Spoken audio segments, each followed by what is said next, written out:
কাছাকাছি হাতে চলে এসেছি তোমাদের কোয়েশ্চেনের উত্তর দিতে। তো তোমরাও বলেছিলে, আমাদের কমেন্ট করেছিলে যে ড্রাগন গাছে ফল আসছে না, কীভাবে ফল তৈরি করব। আগের ভিডিওতে আমি আমার ফলের বিষয়টা তোমাদের সাথে শেয়ার করেছি, সেইটা নিয়ে আজকে তোমাদের মূল পর্বটা দেখাতে চলেছি। এই যে আমার এই ড্রাগন গাছটা দেখতে পাচ্ছ, আমার ড্রাগন গাছে আমি আগের ভিডিওতে তোমাদের বলেছিলাম যে এই ডালটা আমি কাটিং করে দেখাবো এবং তার সাথে এই ডালটাও কাটিং করে দেখাবো, এই যে এই ডালটা। তো আমি সেইটাই তোমাদের কাটিং করতে চলেছি।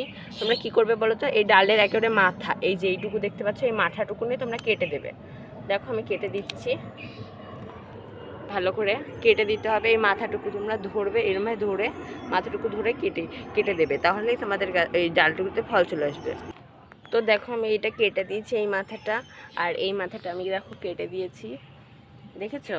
এরমভাবে তোমরা আগাটা শুধু ধরে কেচি দিয়ে বা চাকু দিয়ে তোমরা কেটে দেবে, তাহলে এই গায়ে যে কাটা আছে না, এই কাটার মাধ্যমে তোমাদের এই কাটার গোড়াতেই তোমাদের দেখবে ছোট ছোট ফলের কুড়ি আসবে বা গুটি আসবে আমার গাছের মতন। তো দেখো এই যে কেটে রাখা অংশ, এই যে এই দুটোকে তোমরা অনেকে একটু বড় করে কেটে নিয়ে তোমরা চারাও তৈরি করতে পারো, কিন্তু আমার এটা লাগবে না, যেহেতু আমার কাছে দুটো ড্রাগন গাছ আছে। তো আমি বেশি ড্রাগন গাছ লাগাতে চাই না আমার ছাদে। আমি পরে যদি ড্রাগন গাছ লাগাই তোমাদের সাথে অবশ্যই শেয়ার করে দেবো। আমি এই ড্রাগন ফলের গুটি দুটো অথচ আমি মাটির মধ্যে পুঁতে রেখে দিই, যদি বড় হয় তাহলে তো ভালো কথা।